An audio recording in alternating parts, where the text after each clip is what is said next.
নমস্কার, অ্যাস্ট্রোইজডেমে সবাইকে স্বাগত। প্রিয় দর্শক, আজকের ভিডিওটি হতে চলেছে অত্যন্ত গুরুত্বপূর্ণ, বিশেষ করে মকর রাশির জাতক জাতিকাদের জন্য। এপ্রিল মাসের শেষ 15 দিন, এই সময়টা আপনার প্রেম ও বিবাহিত জীবনে কি পরিবর্তন আনতে চলেছে। নতুন প্রেম কি জীবনে আসবে? পুরনো সম্পর্ক কি আরো গভীর হবে, নাকি কোনো অমীমাংসিত সমস্যা অবশেষে সমাধানের পথে যাবে?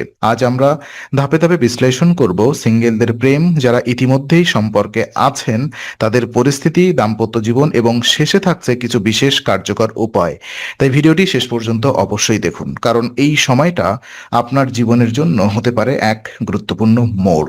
প্রথমত সিঙ্গেলদের প্রেম নিয়ে পর্যালোচনা করি। তো এপ্রিল মাসের শেষ 15 দিন মকর রাশির সিঙ্গেলদের জন্য বেশ আশাব্যঞ্জক এবং ইতিবাচক ইঙ্গিত বহন করছে। এই সময় আপনার চারপাশে এমন কিছু সুযোগ তৈরি হতে পারে যেগুলো নতুন সম্পর্কের দিকে আপনাকে এগিয়ে নিয়ে যাবে। বিশেষ করে যারা অনেকদিন ধরে একাকিত্ব অনুভব করছেন, তাদের জীবনে হঠাৎ করে কারোর আগমন হতে পারে, যারা সঙ্গে আপনার মানসিক সংযোগ খুবই দ্রুত তৈরি হবে। গ্রহের অবস্থান অনুযায়ী আপনার ব্যক্তিত্বে একটি বিশেষ আকর্ষণ তৈরি হতে পারে, যা অন্যদের সহজেই আপনার প্রতি আকৃষ্ট করবে। এই সময় আপনার সামাজিক যোগাযোগও বাড়তে পারে। নতুন মানুষের সঙ্গে পরিচয়, বন্ধুদের মধ্যে কারোর সঙ্গে ঘনিষ্ঠতা, এসবের সম্ভাবনা প্রবল। তবে এখানে একটি গুরুত্বপূর্ণ বিষয় হলো, সম্পর্ক শুরু করার আগে আপনাকে একটু সময় নিয়ে মানুষটিকে বোঝার চেষ্টা করতে হবে। তাড়াহুড়া করে সিদ্ধান্ত নিলে পরবর্তীতে ভুল বোঝাবুঝির সম্ভাবনা থাকবে না। এবং কখনো কখনো ভুল বোঝাবুঝির সম্ভাবনা থাকবে যদি তাড়াহুড়ি করে আপনি সিদ্ধান্ত নেন। এপ্রিলের এই সময়টা আপনার জন্য ইমোশনাল ক্লারিটি আনারও সময়। আপনি বুঝতে পারবেন আপনি আসলে কেমন সম্পর্ক চান এবং কেমন মানুষ আপনার জন্য উপযুক্ত।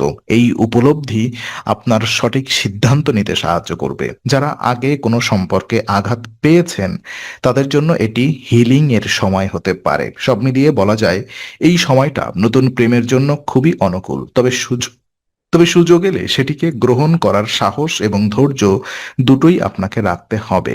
নিজের প্রতি আত্মবিশ্বাস রাখুন এবং খোলা মনে নতুন অভিজ্ঞতাকে স্বাগত জানান। আর ওদিকে প্রেমে থাকা ব্যক্তিদের জন্য, যারা ইতিমধ্যেই কোনো সম্পর্কে আছেন, তাদের জন্য এপ্রিলের শেষ 15 দিন হবে সম্পর্ক উপভোগ করার সময়। এই সময় আপনার এবং আপনার সঙ্গীর মধ্যে বোঝাপড়া অনেকটাই উন্নত হবে। আগের যে ছোটখাটো সমস্যাগুলো ছিল, সেগুলো ধীরে ধীরে মিটে যেতে শুরু করবে। বিশেষ করে কমিউনিকেশন বা কথাবার্তার মাধ্যমে আপনি অনেক জটিল পরিস্থিতিও সহজে সমাধান করতে পারবেন। এই সময় আপনার সঙ্গীর কাছ থেকে আপনি মানসিক সাপোর্ট পাবেন, যা আপনাকে অনেকটা স্বস্তি দেবে। সম্পর্কের মধ্যে ট্রাস্ট বা বিশ্বাস আরো মজবুত হবে। আপনি দুজনেই একে অপরের প্রতি বেশি কেয়ারিং এবং আন্ডারস্ট্যান্ডিং হয়ে উঠবেন। এর ফলে সম্পর্কের গভীরতা বাড়বে এবং ভবিষ্যৎ নিয়ে ইতিবাচক চিন্তা তৈরি হবে। তবে মাঝে মাঝে কিছু ইমোশনাল ওঠানামা হতে পারে, যা একেবারেই স্বাভাবিক।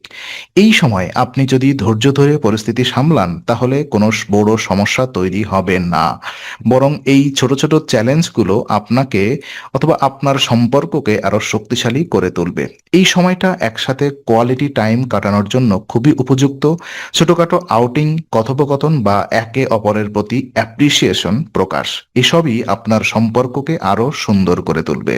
সার্বিকভাবে এই সময় প্রেমের সম্পর্কে থাকা মকর রাশির জাতকদের জন্য অত্যন্ত ইতিবাচক এবং আনন্দময় হতে চলেছে। আর সম্পর্কের অবস্থা এপ্রিলের শেষ 15 দিনে আপনার সম্পর্কে ওভারঅল অবস্থা বেশ স্থিতিশীল থাকবে। বিশেষ করে পরিবার থেকে আপনি যে সমর্থন পাবেন, তা আপনার সম্পর্ককে আরো মজবুত করে তুলবে। যদি আপনার সম্পর্ক পরিবারে প্রকাশিত থাকে, তাহলে তাদের দিক থেকেও ইতিবাচক প্রতিক্রিয়া পাওয়ার সম্ভাবনা রয়েছে। তবে ছোটখাটো ভুল বোঝাবুঝি বা মিসআন্ডারস্ট্যান্ডিং একেবারেই এড়িয়ে যাওয়া যাবে না। এগুলো মূলত কমিউনিকেশন গ্যাপ বা ছোটখাটো বিষয়কে বড় করে দেখার কারণে হতে পারে। কিন্তু ভালো খবর হলো, এই সমস্যাগুলো খুব দ্রুত সমাধান হয়ে যাবে যদি আপনি শান্ত থেকে পরিস্থিতি সামলান। এই সময় আপনার উচিত হবে সম্পর্কের মধ্যে ট্রান্সপারেন্ট বা খোলামেলা ভাব বজায় রাখা। কোনো বিষয় মনে জমিয়ে না রেখে সরাসরি আলোচনা করলে সমস্যা অনেকটাই কমে যাবে। আপনার সঙ্গীর দৃষ্টিভঙ্গি বোঝার চেষ্টা করাও খুব গুরুত্বপূর্ণ। সম্পর্কের ক্ষেত্রে এই সময়টা স্ট্যাবিলিটি নিয়ে আসবে। বড় কোনো ঝামেলা বা ব্রেকআপের সম্ভাবনা খুবই কম, বরং এবং ধীরে ধীরে সম্পর্ক একটি সিকিউর জায়গায় পৌঁছাবে। এই সময় আপনি বুঝতে পারবেন আপনার সম্পর্ক কতটা গুরুত্বপূর্ণ এবং আপনি কতটা ইনভেস্টেড। তো এই উপলব্ধি আপনাকে আরো দায়িত্বশীল করে তুলবে এবং সম্পর্ককে দীর্ঘস্থায়ী করার জন্য আপনি আরো সচেতন হবেন। আর ওদিকে বিবাহিত জীবনে দেখা যায় মকর রাশির বিবাহিত জাতক জাতিকাদের জন্য এপ্রিলের শেষ 15 দিন হবে শান্তিপূর্ণ এবং স্বস্তিদায়ক। এই সময় নতুন কোনো বড় সমস্যা আসার সম্ভাবনা খুবই কম, বরং আগে থেকে চলা যে সমস্যাগুলো ছিল সেগুলো ধীরে ধীরে সমাধানের দিকে এগোবে।